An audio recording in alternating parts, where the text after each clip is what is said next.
just because we can conceive doesn't necessarily make us fathers. The lack of fathers, I think, we see permeated through the African American community. Kids these days need guidance, they need direction. They also need positive examples set for them. So fatherhood is a broad concept, but one that communities desperately need right now. You know what? I will be personal here for a second. When I had my first child, I was not ready to be a dad. When I had my second child, I was not ready to be a dad. And when I had my third, our second and third children are twins, minutes apart at birth.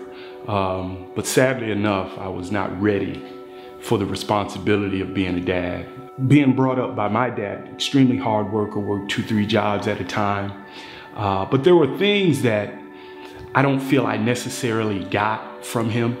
Not to say he was a poor father in any way, but I do take some of the things that I did not get and make sure that I instill them and I provide them for my kids. My dad wasn't a big hugger.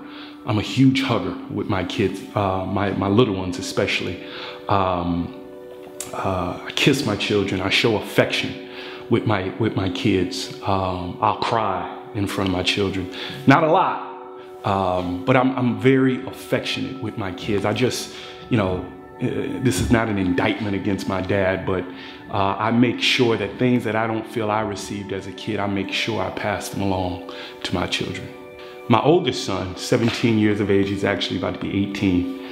He just signed a national letter of intent to play basketball at Tennessee Tech University. One of the proudest moments I think my wife and I have had thus far with any of our children. It's a feat, not just a basketball feat. It's an academic feat.